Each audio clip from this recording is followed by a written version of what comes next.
French wine is benefiting from global warming, at least for now. Near this medieval town in southwestern France, the Château Rochebelle and its Grand Cru vines have been producing red wines under the watchful eye of the Faniest family since 1847. The current owner, Philippe Faniest, has high hopes for his latest stock, thanks to a warming climate's beneficial impact on the Bordeaux wine-producing district. The 2015 vintage is one of the very best years, he boasted. It will be a wine that can be kept for 30 years. Faniest said he also anticipates that the 2016 grapes, yet to be picked, will go down in history, too. The 2016 vintage will be a great year because we had so much sun. Bordeaux's fortunes have been on the rise in recent decades, as good years like 2015 have become more frequent. That's because warmer summers mean the fruit ripens quicker. So instead of October, the grapes can be harvested sometimes in September, which is more likely to be dry. If there are heavy rains just before or during harvest, the fruit swells and dilutes, which inevitably makes the wine less palatable, according to wine experts. People are very happy in Bordeaux and in vineyards all the way up to Champagne, said Benjamin Voice, a researcher at the University of Burgundy who focuses on climate and how it affects wine production. I wouldn't say they're foolish. The Met Office, the United Kingdom's National Weather Service, said French temperatures have risen by 0.65 Fahrenheit per decade since 1960, and this warming trend is expected to continue.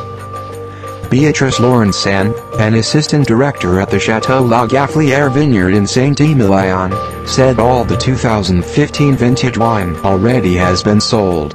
She added that the increasingly warmer summers have been good for the harvest. We don't beg people to buy our wine. They come knocking on our door, she bragged. The term, bad vintage, is gone. Still, Boyce warns that while climate change may have been kind to Bordeaux wine so far, it will eventually start to push the good years further apart again as temperatures continue to rise. To see this, Bordeaux need only look to its neighbors in the south. Mediterranean regions, like Château Rochebelle, already have water stress because of a lack of rain, he said.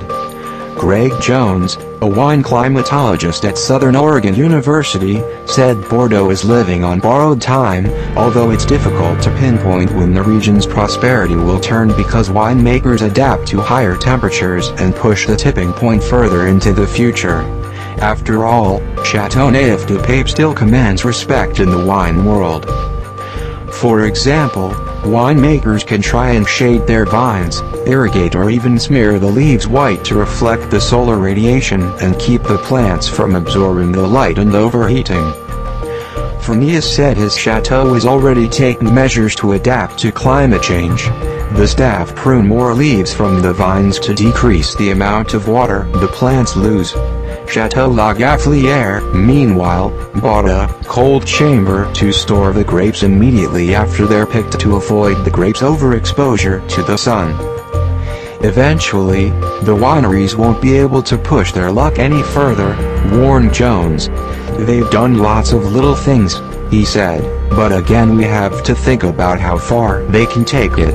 If we get another 2 degrees Celsius by 2050, are our adaptive measures going to continue to work? So what's a fan of Saint-Emilion ready to do? Buy bottles of 2015 and 2016 and hold on to them, advised Voice. Marina Giuberti, a wine enthusiast who owns a small bar in Paris called Divino, said she is looking forward to putting a few bottles aside for herself. I'm hoping that the quality of tannins is good. I want to taste velvety textures and fruit explosions, she said. I want to be able to open a bottle in 15 years' time and reminisce about 2015.